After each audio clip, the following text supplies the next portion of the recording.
Welcome to this lesson on specific heat. Today, we'll explore how different substances require different amounts of energy to change their temperature. This concept is fundamental in understanding heat transfer and energy in chemistry. Specific heat is defined as the amount of energy required to raise the temperature of 1 gram of a substance by 1 degree Celsius. It's represented by the symbol C, or sometimes C sub P. Think of it as a measure of how resistant a substance is to temperature change. Different materials have different specific heat values, which explains why some things heat up quickly while others take longer. The relationship between heat energy and temperature change is expressed by the formula. Q equals m times C times delta T. Let's break this down.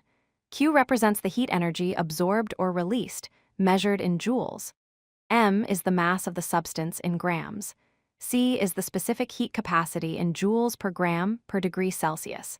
And delta T represents the change in temperature in degrees Celsius. This formula allows us to calculate how much energy is needed to change the temperature of any substance.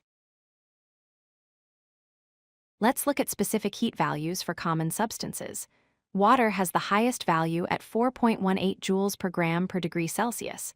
Aluminum has a specific heat of 0.90. Iron is 0.45. Copper is 0.39. And gold has the lowest at 0.13.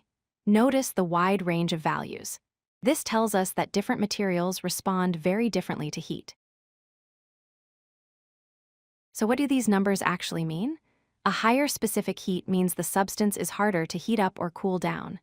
Water, with its high specific heat of 4.18, strongly resists temperature change.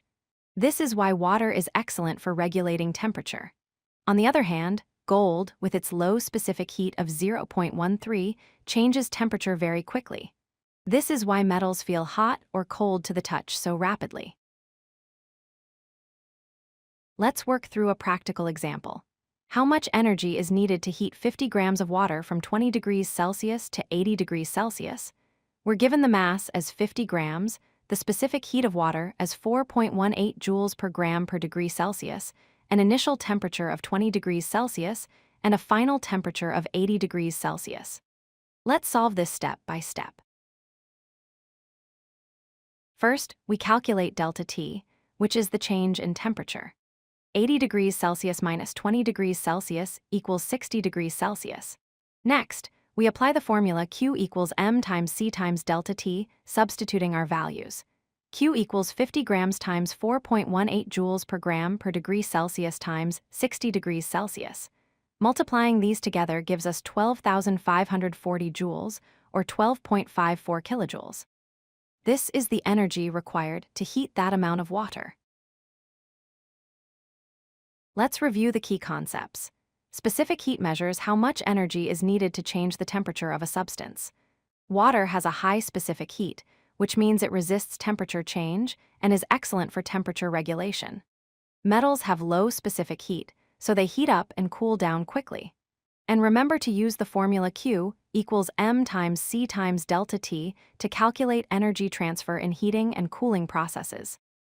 Understanding specific heat helps explain everyday phenomena, from cooking to climate patterns. If you like this video, hit that like button and don't forget to subscribe. Visit codelucky.com for more such useful content.